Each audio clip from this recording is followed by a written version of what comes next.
Hi mga ka-green, good morning. So ngayon mga green, i-update ko kayo sa ating mga tanim na mga naitanim nating mga na-vlog natin na itinanim natin kung ano na yung hitsura. So let's go mga ka-green sa labas. So unahin natin dito mga green. Oh, ito yung update ng ating mga tinanim dati yan. Yan yung update, so grabe. Ang lalaki na nila. Ayan o. Dati maliliit lang yan, ngayon malaki na after 2 months. Yan sila mga ka-green. So yung unang update natin dito sa ating mga halaman na to. Dahon lang tinatanim nito mga ka-green eh. Ayan. Mga dahon lang mo tinatanim nito. So bali meron tayong dito yung iba maliliit pa yun o. Yun. Maliit yung iba. Ito naman mga ka-green. Ito isa lang siya. Dito naman ay marami sa 4 na piraso. 4 na piraso. 1, 2, 3, 4. So dito naman dalawa lang siya.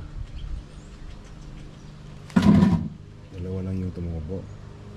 Dito naman marami. So meron mong maliliit doon. Ayan, dalawa. Tapos itong tatlong malaki. Isa, dalawa, tatlo yung malaki. Tapos yung maliliit isa 1, 2, 3, 4. Maliliit yung malaki. So ito naman yung pinakamalaki natin paso. Ayan. Pinapalaki ko to kasi para lumaylay lang siya. Oh. Ayan. Para lumaylay lang. Tapos mayroon siyang maraming mga anak.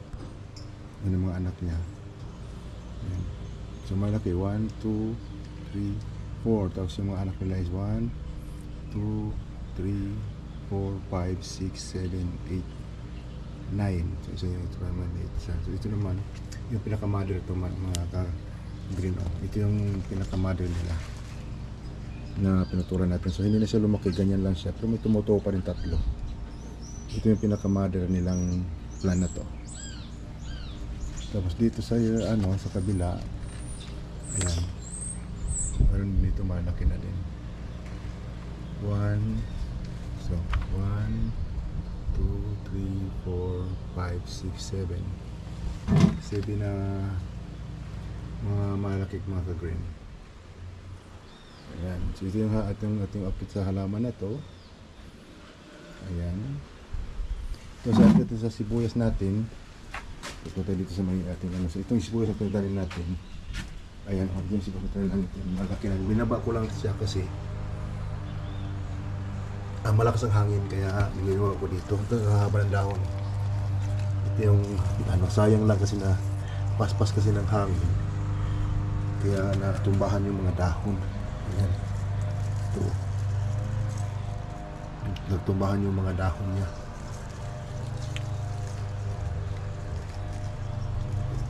Dumami na rin siya. Ayan. Yung update ng ating sibuyas. Ayan. So, madalaki naman rin. May mga tumutubo, may mga wala namatay.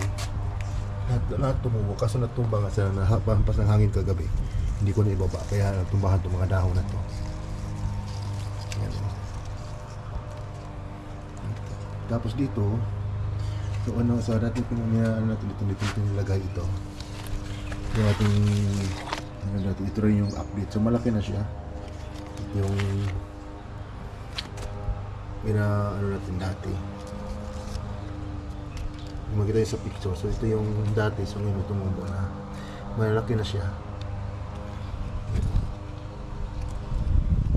May dahon na rin. Tapos may isa. Ganun din.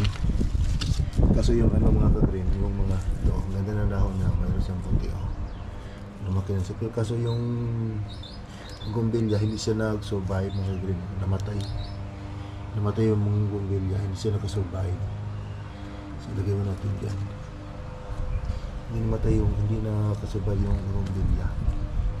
Nakasurvive lang ay itong ano, itong mga halaman ito. So dalawang rumbilya hindi nakasurvive. So itong dalawa nakasurvive ito. At saka ito. Maganda rin itong dahon na ito. Tapos, maganda rin itong dahon na ito dito sa ano kasi kulay ano, kulay yellow, dahon ng green. Tapos ito naman nagpuputi-puti siya, parang snow. Pero maliit lang yung ano niya, yung mga green.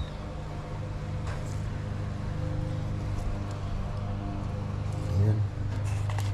Balik natin dito sa lagay natin. Dito, kung saan nakalagay para hindi siya ma-expose ng ano, pagka lalabas na rin natin yan pagka ayan o, lalabas na natin yan pagka malalaki na siya. Hindi na taglamig. Taglamig na kasi ito mga ka-green, kaya ano, so sabi nga pala ni, tanong nga pala ni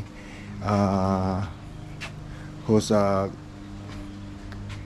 kusina, Silent Kusina, is ano daw, kung malamig dito, malamig na dito ma'am sa ano. So maraming salamat sa inyong pagsama ulit mga ka-green sa aking video, at see you for my next update ng aking mga halaman sa mga garden. Bye bye.